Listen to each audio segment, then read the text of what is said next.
So when I look back now, I try to figure out, what is the purpose of all the things we've been doing for the last 20, 30, 40, 50 years, whatever it may be that you've been working.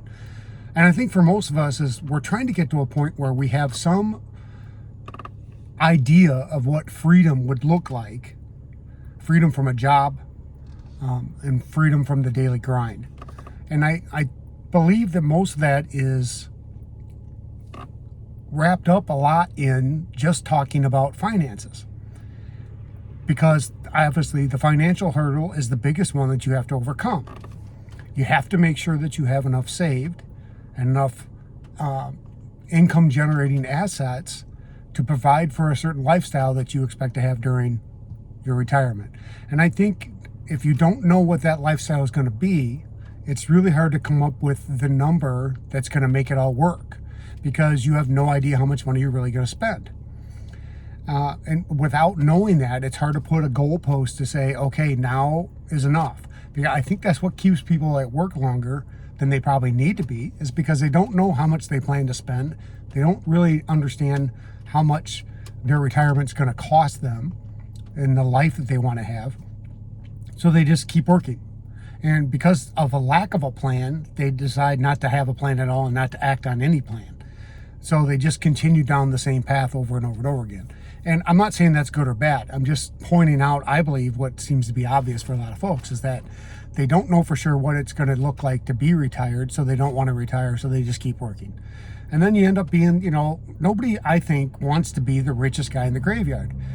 What we are all looking for is just finding a point where we feel that we're free enough, that money isn't an object that we have to worry about on a constant basis, that we can enjoy a life of comfort within reason and within our budget, and that we can get away from the daily grind of having to go into work every day.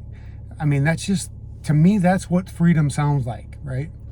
It's not that you never work again or that you never save money or make sure you pay your bills. It's about having the freedom to choose how those things happen, to choose if you decide to work or not, and not being bound by a financial chain that keeps you at work. And I think some of the biggest regrets that I've heard from many people is that they waited too long to retire because they thought they needed more money. And I don't think anybody wants to go into retirement with that mindset. And I certainly don't want to be the one who, at 90 has millions of dollars because I saved and saved and saved and never spent and never had a life. We used to have, and I think we still have the sign my wife had picked up somewhere at a one of those art festival type things, a craft show, and it said, "Don't be so busy making a living. Don't be so busy making a living that you forget to make a life." And I think that it's easy to get caught up in that as you get closer to those days and those years that you're going to retire. So a lot of this is coming from the fact that I literally just turned 60. I'm 60 in a day or two now. And the reality hits is that, wow, I'm 60.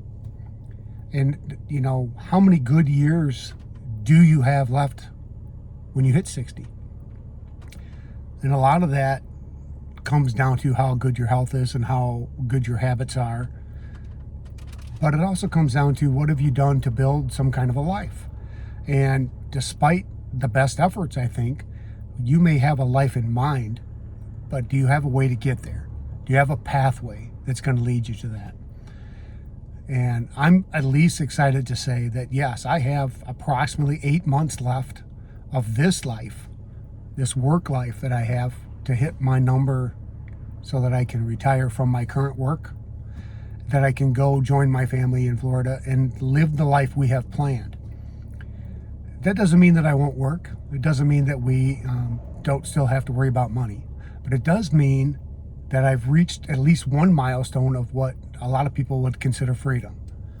And whether I continue to work part-time or full-time after this will depend mostly on my mood, my boredom, the things that we have planned to do. Because once we get there together, we're going to start living the life that we've always dreamed of having too. So, anyway, don't get so busy making a living you forget to make a life. Let me end with that. Thanks for watching. I appreciate you. We'll see you next time.